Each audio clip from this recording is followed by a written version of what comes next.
Hey guys, in today's video I'm going to be reviewing a watercolor paint by Daniel Smith called Undersea Green, and I've also partnered with Anne Butera in this video. She is a top Skillshare teacher and she also has a website and blog called My Giant Strawberry, and I have been following her and admiring her work since 2012. She also paints in watercolor and mostly paints botanicals and flowers, and she has a beautiful signature style.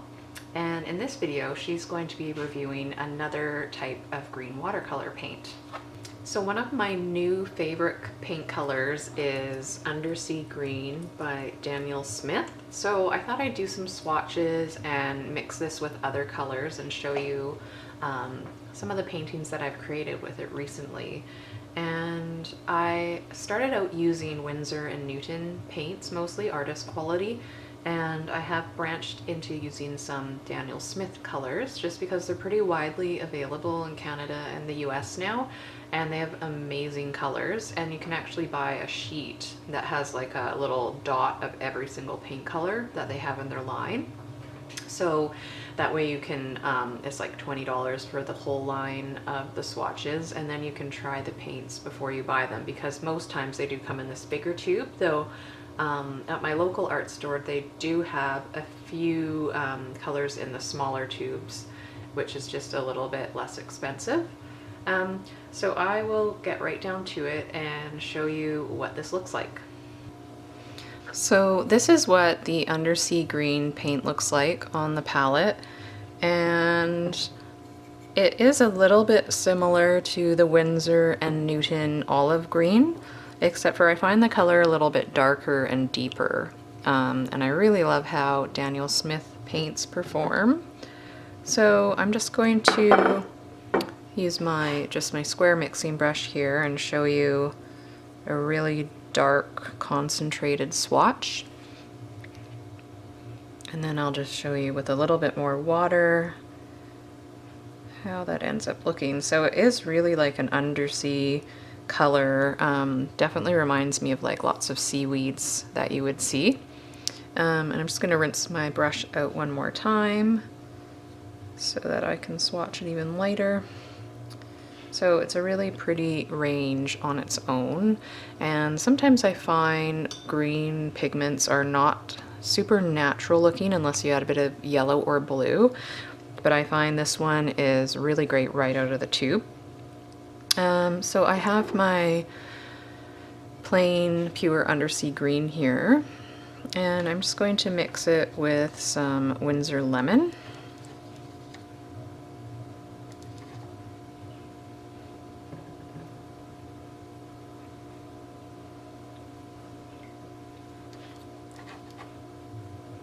And show you that. So again, a beautiful color, nice and citrusy. And then another way I really like to use this is mixing it with Payne's Gray. Get a beautiful deep color. Just grabbing some Payne's Gray from my main palette here. So you get this really, really beautiful deep green color. And this is possibly, I could say, similar to Perylene Green with the Winsor & Newton line, but the difference with the Undersea Green mixed with Payne's Gray is that they're both fairly non-staining greens, or non-staining colors, whereas Perylene Green stains quite a lot, so if you're trying to lift out color, this is a better way to go. Alright, I'll show you just a few more mixes as well. I'm going to mix the Undersea Green with Burnt Sienna, which is a color I use quite a lot. And I used a mix like this in my recent oak leaf painting that I showed on my Instagram account. And you get, again, a really nice sort of organic greeny brown color, really good for fall leaves and leaves that are changing color. If I wanted to add more burnt sienna to that, I would just get a bit more of a reddish brown green color. So you can get a really nice natural range of colors for botanical painting with the Daniel Smith Undersea Green.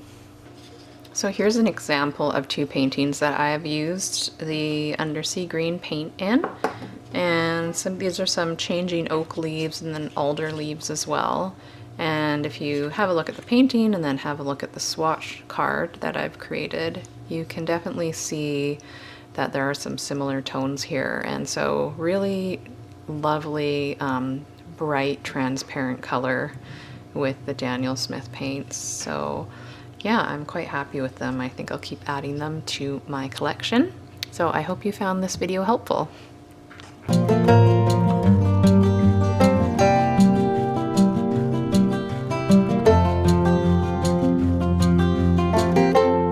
Hi, I'm Anne Butera. Welcome to my studio.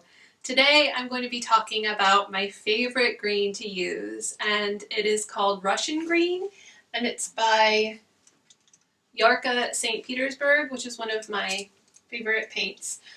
When you buy it in a pan like this, it comes wrapped up. These little packages always make me think of candy, but I think I'd much rather get a set of paints than a set of chocolates.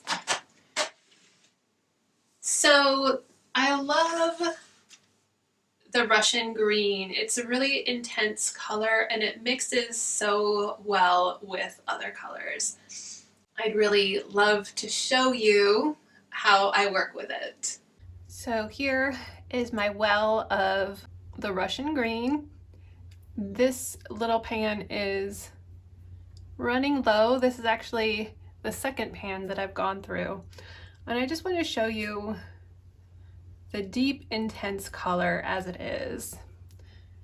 And then let's just take a look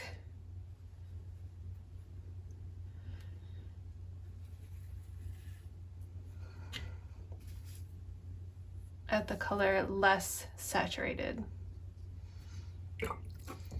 So generally when I'm working with a new paint especially, I like to do swatches in the most intense iteration of the color, and then also how the color looks when it's more desaturated, when there's less pigment.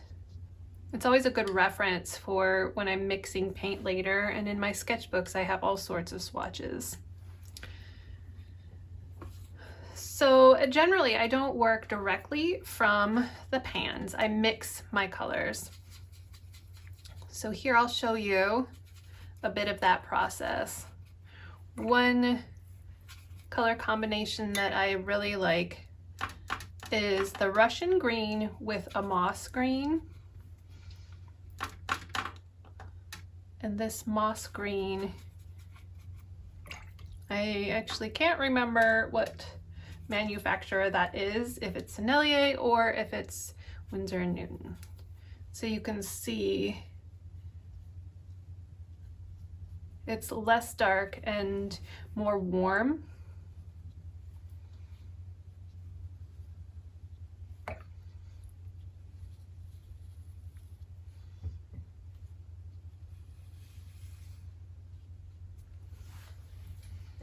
And that works really well for leaves.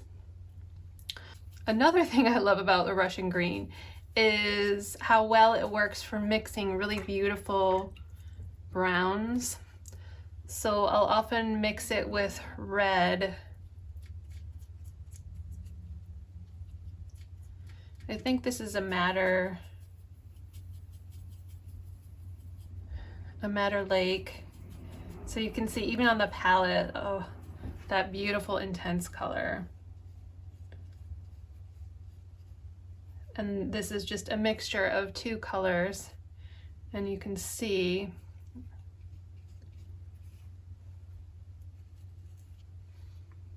how beautiful this brown is.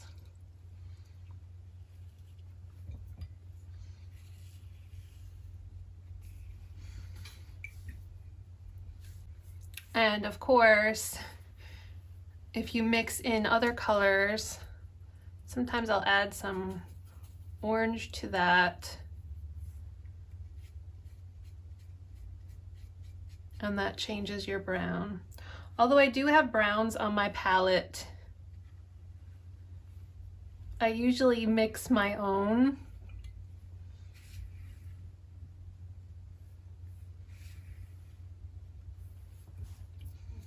And then I added a bit of Russian green to this red,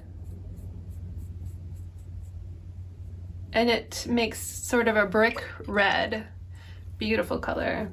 Here I used a couple reds, some orange, and Russian green, and you get this beautiful rust color.